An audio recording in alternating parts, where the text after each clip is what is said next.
ประเทศเฮียพาอินตัวน่ะฮอวิจิเลอิไทยเลน่ะฮอวะดามินเอคอยวินอุบิเหตุเฮน่ะฮอไอโลเลลุงดอนปูลโดน่ะฮอทีน่ะฮอตัวไอจมขนวินเดชนตุนิลาพัดพายองอิมูเทกิจิวินประเทศทางบัดอมันลังตุนิลาฮีอิเซคอมดีว่าท็อปิกอาการฉันดอจุมิทีจงจางทูเฮดิงไอเฮอะไรจันทราอิเซอุจุเนวขัดการีไวส์แล้วหันจันทราหุ่งเกี่ยคอมจะป้องหัวสิสินขุดกะตรงเตียวเลยกุยหิวอาทาหุ่งละตุนกุยตาวเลยตัวอาทาหุ่งหอจะป้องหอไปป้าเมไอเลจันทราอิทุเซอุจุปิทูหิตายอิเฮ็ดน่าไล่ไว้ตาสันดีและดีโลนะคริสเตียนเจเปียงท่าเจปกายสุตาสันเจอป้าจัดให้เขาทิ้งมินาบับไตสังเจฮิวิน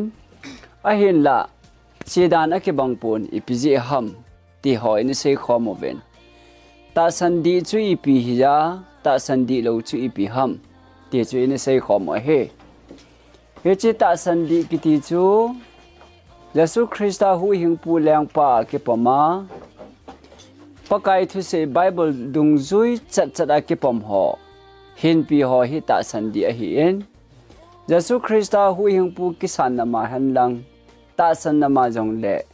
ไบเบิลจุนเสนาจูดีนาจูฮิจงเล่เกี่ยวหูบุงนะจีปีให้ป่วยตีป้าจูอดีโลหิอิติโอเฮยาจุทุหิลเฮมอิติอาหิเลประเทศทูบังบังฮิลโลประเทศทูตัวกิตุโลวาฮิลหอยฮีทูฮิลเทมาฮีตาสันดีโลวฮีติจูจันทาอินเซคอมเบนะเฮโอเลตุนิทาฮิมิทีจุงจางทูอิเซกิดงวะฮีเอ็นปะไกทะกาวเทียงปันปินซาลานี่แกโอลิมดิวลุงลูตตาอินไงดีวินมาซานปะไกมินกันเตียมเบนะเฮจอมจากกันเซดิงไงบอกเบนะเฮเตียงเละโตมุนดิสคัชชันจุยอินเอกิดดิงวะฮีจอมจ่าไอเลทุดอบอลติบินนะมีอาทินุงเตงวันกำไกไปจิงหำอหิโลเล่ไม่ดีละหำจุเลทานขัวหิเวมหัวยอจะหำตีเฮมีอาทิเตงเล่วันกำมากลุดจิงหำอหิโลเล่ทานขัวกิจอลหำอหิโลเล่ไม่ดีละจีไปหำตีหิบวยนั่นเล่นตะเอาเมนเจียจตุนิลาจีกันทันตัวเฮียนเดี๋ยวในลุงทิมเจ้าว่าจูดอนบุตรนะอินในโซเกดิวก็ยิงจานเฮไอเล่ฮิจูอีฮัทเทนดีมันกัจีจัลจัลเลี้ยวหันตัวไลมีเตนมิทีดานฮิโลฮีมีอาทิเตียงเล่อาทินิโคเล่วันกัมมาไปฮิตายกับตะฮิอุนวัน population กิเบนิโคอฮิอติวเฮดิจูมีอาชีพเตียงตาเล่อีพีที่เสวมเตเล่อินาทัดหอลอยจนโซปิเตหอนุเมยฮิเล่ตัวนี้อาทินูอีพีนูอินูอิโซปินูยูนูฮีกากาตะฮิวินฮัสเซตะฮิวินวันก็มาปากอมาจอลดูอันนมตาอุมาฮิตายลุงคำตะปูติเวติเฮอีกิฮิลดานุใจฮิคิดนะเฮใจอยากจะช่วยดีมองให้น้ำไบเบิลตะกิตุมองให้น้ำตีฮิตุนิลาอิซิลดิงวะเฮไอเล่อินาจุนวันกามาไตตีหอจูอิเซยเวนไอนาทานลังจูอิปุกิตาวันไอเล่ทานละมาจุนอาวุยหอจุนิพิเศษกิตาวันตีเล่ตัวนี้อาทินูอินูอิปิยูโนเฮปกายคริสต์าหูนี่เล่ลากูน่าหุงทูดอดิงเฮเต็นตาเลวันกามาปุยเดียกิติกิดนะเฮอินลังอาจุนวันก็มาทุ่งตายกิติอินไอวันทานลังอาจุนนี่เขาเลยหงทูดอดีเฮกิติกิดอินเฮทีมหาสตาขัดเฮนะเจียจุมิที่หอฮีแต่บางฮัมดีเฮอิเสดิวเฮไบเบิลมิที่จีที่เสียมเฮที่เห็นอักิมุนเฮเฮจังเฮเสจินเฮจิโจจุนอาซาอุบะอีโกลเปาลาซารัสจูไอมุตายไอเห็นมาสุขงาจีดิงกะฮีอติจันบุงสอมละขัดจังสอมละขัด Lazarus su Martha le Mary sopipam Lazarus su pakai Yesu Krista to kigol ngai taum thona he ai le ama chu athitan a hi le pakai Yesu Kristan le gol pau Lazarus su ai mutai a hi na ma su khanga chi ding ka hi aga ti hi khate ho chilaya ila do no mu chu Mithi hi Bible in ai mu ati he chilai pon chu sumil po de ven Mithi kiti hi Bible in ai mu a hi ati ai le ipi tam te Bible dang khat sim ki law han so pite kinep na be mi ho banga naum lo na divin ai mu milte thudol hello anom diu kanom po ve ati he Paul in Thessalonica mi te henga chun lekha thorin mi athi ho mi no pa ki khan pa cha ki khan ai ro le nu cha ki khan ho chu atho ha sa asabe se jengovin alung he movin alung gimovin pula dovin ate chun thi o bil omovin he cha chun Paul in Thessalonica mi te ho ko chun seyin so pite ho kinep na be Hindu ho na amo ho tabang milim ho banga naum dingu kanom pove ai mu milte ho thudor hello anom diu kanom pove ati ho sei na he Bible hin Mithi kiti mong hi ai mu milte ai mu mil ati azo wenjang Lazarus su ai mu tai ati ne he ai le paka Yesu Kristan kasu khangde he tin akai thoding jo sei na he te chun Bible kampa wa hin Mithi kiti hi ai mu a hi ti hi tuni jana ilung thim wai tu diu kanom ne he ai le iti le khangdiu ham ai mo hi ta le iti le khangde ham te he chi hi dat mo hi on aje chu than khu dunga lum Mithi hon a ogin aza na diu phat ahung thungi ati ya chu than khu dunga lum ati chu ai mu ho Mithi hon ati ta chu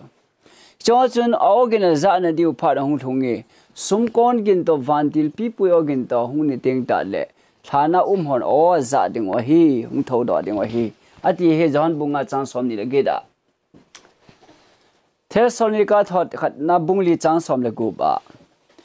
Mithi le pakai amata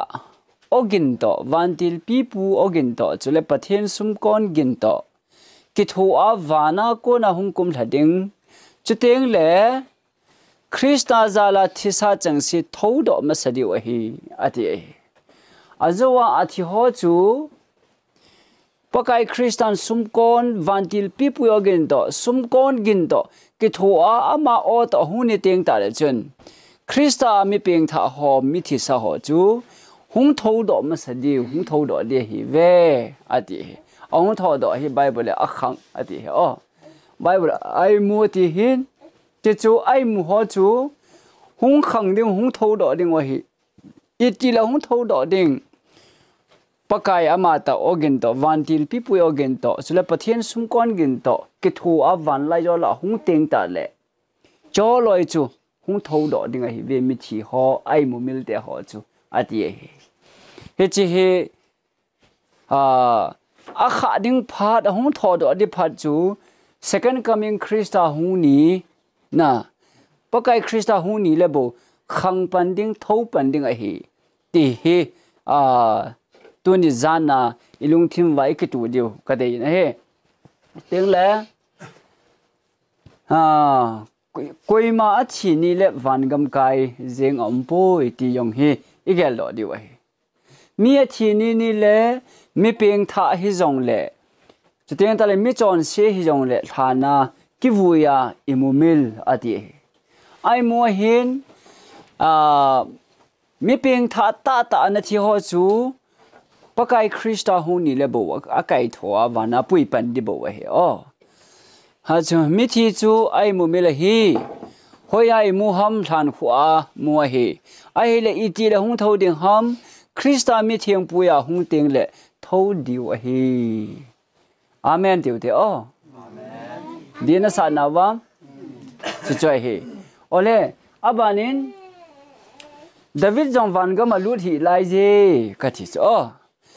leng David chu pathian he hi in pathian wa chai la yong a semin sam la bu ho ji in na pakai chu kel ngoi chingai chingpa he ti aji pa leng David pathian mi pa ama chu kada in hoya ko na i pen pi hung ham tin ken thing hang lam ka ve na hi ai la van le si sim pa pathina ko na hung a he ti ji pa pathian mi pa yong chu bible ni ti sayam tile so pite ho all mo lo he ni phungbul piu David thu dol hi na zawa ka senga me ama athin avu yuvin avui khu chutuni geyen ila owa umjing na lai je solcha te buni chang som ni le ko aban solcha te buni chang som thum le li chi sima hile izenemiti le David chu vana akalpon na David chu vana akalpoi ti chu bible hiti zo hina seye pakai chun ka pakai za ka zilama to jingin ati chu tuni chan ge hin David chu vana akal nai poeti o chi chun Mithi chu vangama alut pai pai poeti hi cha hin prove bol de hi ole Mithin pathian awa chai theyam khate ho e ho hin vangama pathian awa chaya pathian kom ma e tau pi pi o hi ka ka ta hin vangam om tai pathian awa chai chim lo o hi tai je vangama ti ho yong akizan hi na he ai bible chini pt sayam ti ai le samja somlenga chang som segia Mithi sa than thi ma lut san pakai awa chai ji poi ati chu Mithi hin pakai wa chai theilo hi Mithi ga ma nang ma gel do jong umpon na wa chai theya jong umpo ve sam number gup chang na a Mithi ki ti mongin pathin awa chai the pon pathin a hepui ti bible in ase he ti hi igel lo deu ka no min he ale Mithi ni ma hepui ti yong ki mukit na he Thuhil pa bungko changa changu ba ahingan thiding ke hedin athisan wang ima hetapoi ke pamen sanding jong ani tapovin koiman agel do tapove angai lut naw le a hot naw alungulu abon cha thi tha hetave hichi wanu ya thil so la pangkit lo helding hetave ti so Mithi hin ima cha hepoi ti so ahing hon wang a thi diwa ke hede ti so eho ahingna lai hevin khatwei teng le ka thi de heti hi heaven a hi na Mithin wang ima hetapoi ke paman jong ani be tapoi I macha hetapoi ti hi chi hi to ni jana topic is a thupi pen hongi denga hi aile Mithi chui macha hello a hi le mithem ji ho khu koi ham na in sunga mi ga them ji ho khu mekung bukung gamaya na mithem ji ho chu koi ham ise ji wa hi chi cho ya mam ti le koi ham chi mithem ji ho ita hi le thu phun bu som le gup chang som le li a hi chi ho hi thil ha thagaw hi win melchi na bol ji wa hi hi chi ho hi chi wa ha chung nung pathin ni khoni le gal sat dinga le sit pumpia lengjo si ga pui khom a god wa hi ti chu thil ha thagaw a hi ti chu Lucifer Satanin mi thinu thipa umdan drama ahin thoji ahi bobna hi athinu ta thipa ta hin ho het na nei tapon pathian jong wa chai the tapon ke paman jong nei tapon I macha he tapo ati hi ai mu ai ta na hi ya chu bible in Mithi chuni macha he pon pathian jong wa chai the pon ke paman jong nei be pon lungul tam pya thi tha ai ta na hi ti ai la Mithi thagaw iti pauch koi hamiti ai le thilha Satan Lucifer wana hop thuma hop a hop khat hungleng tha ho na diabol giti ho chun Mithi ho umdan drama an thoji wa he ti hi bible a he o aban chalu tivin Mithi chui ti teng le thodo di ham zo in se ta ven Thessalonica thot ni khatna bungli chang som le go ba izen Mithi le pakai ama to ogin to vantil pipu ogin to chule pathian sum kon gin to ki thua wana kona hungkum thading chuteng le Krista zala thisa cheng se thodo masadi wa hi ati pakai Krista huni le bo Mithi ho hi thodo pana chuteng ta le mi chon pha ho chu vangama apui panding a hi na tena thupi tan na yong phot in ten thupi akitan chai ta le mi theng te chu vangama pui panin tin mi chon se te chu me de la ase lut pan de thupi yong kitan nai lo wa a thi ni le vangama lut pai ki ti hi bible to ki to lo hi dia chu mi thi hi ai mu mel ai mu hi khoi hello hi pathian awa chai the poi ti hi avel velin sei nom ki ne he ya chu lon bung som la li chang khat apa chang thumi si mai le no lung kham hi on pathian ta sanun ke yong nei ta sanun kapa ina chen na mun tampi onge umlo hila sei pi po winge no ding mun ka gon zo teng hung kit ing teng ke ma na na the diwa ka henga dinga ka hung pui ding na hi ve pakai Krista chun no ding mun sema ka chi a he no ding mun sema ka chi la ka hung kit ding ke ma na chu nom the ni diwa ka hung pui ding na hi ve ti wa he oh ya chu tu ni a hi hon pakai Krista hung chu i nga wa hin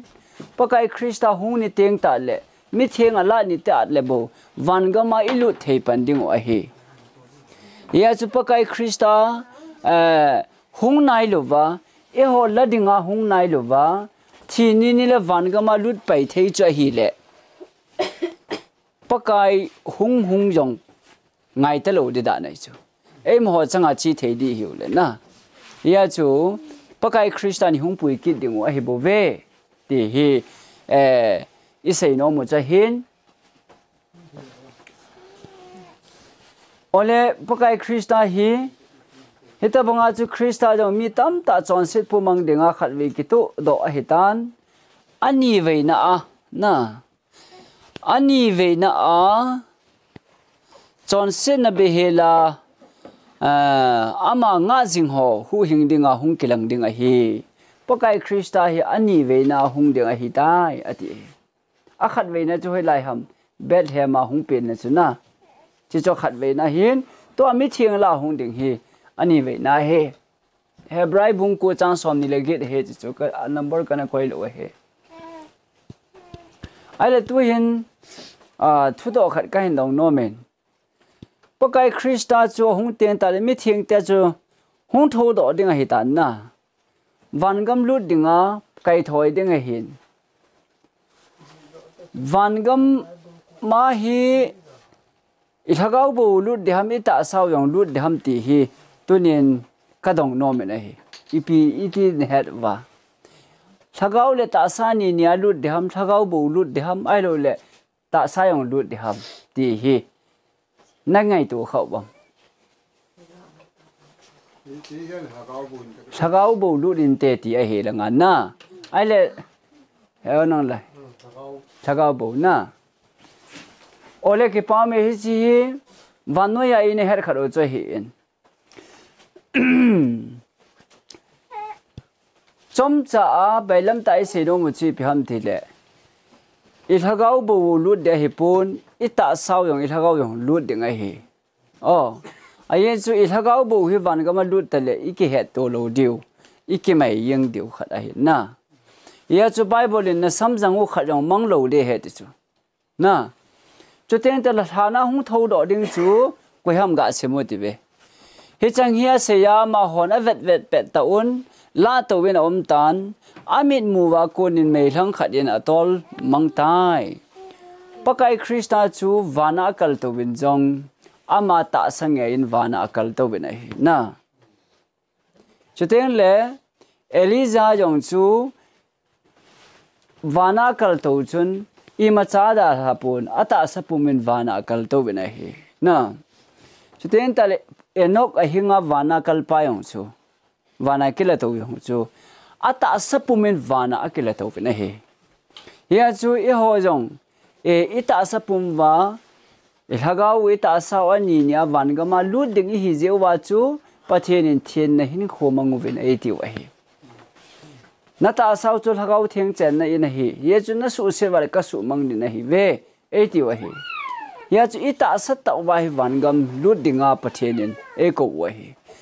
ya chu tu nia lang bai ho el bai ho mi cho ho in van gam anga lal nau chu van gam ni kho teng le akhut akyang ki kim ta ding khomulo hon khomu ta ding je a chu van gam hi anga lal hi oh ita samong mong wa ilu ding wa hi ti hi tuni jana igel di wa hi ajo ta le discussion group a na do thei thei yong tong uti ve ita samong mong wa van gam kal ding wa hi ti hi isei nom kit ve ne he ya chu paka Yesu Krista jong vana kal to wa dingkun nen ama hi athin paka Krista hi na athi chon Friday ni na thin ajing Saturday in thana ki cholin Sunday ni jing ka mata na hung tho doi na hi chi hung tho do chu ni pi ti tam tia hi le Mary chu than ve aga chi chon Mary chun paka Krista cha mu pha din o paka te aga tham god he o atham go na hele paka Yesu Krista chun Mary nei tong kha hi ke kapa kom ka thung nai pu ati he o ya chu hi ga sim lew han Jesu na manu za nei tu cha hi in kapa he nga ka kal to hi lai je ati chu ahin ka so pi te he nga chen lang a za wa ke ma kapa nang ho pa chule kapathin nang ho pathin he nga ka kal to ve tin ase ye gatin ati ti chu ya Yesu Krista yong athi ni a chu vangama lut pa ya hi po in athi ni thana ki cholin ni thum ni Sunday ni hung tho do in a hung tho do yong chun Mary in aga tham go da hi le Mary nei tong khai na nei tu cha hi kapa kom ka thung nai pu ati e ho gel da na chu thini ni le vangam lut pa ya gi se hi na ai wang paka Yesu Krista yong chu vangama lut pai pun ni somli jan somli le se chung a cham na la yin chi a cham zo chun wana la to win om pen bep siv na hi oh na ma thiam nam ka se cho chi ho to che ye chun tu nia Mithi ki ti hi ai mu me la hin chu teng ta le achi ho chu hung tho do ding a hi win iti la hung tho do di ham pakai Krista hung ni teng ta le hung tho do ding ta sa le lhaga wa van lai zola tol to wa khom ding o ton sot ga mai di wa hi bo ve Mithi ni ma cha he pu ye ti hi tu ni jana chom chakhat a ka hin sei nom cho hi na ti cho hi in zo ta le discussion phat ting ta le sei khom ki ru tin chi chu tu ni tha ke ma helai mona phat kan la hi chan chung ngi tan tin bon chawin patheni thu se no phathe bo pi han lang ke man pathen hinga tauna chom cha hin ning ka ti o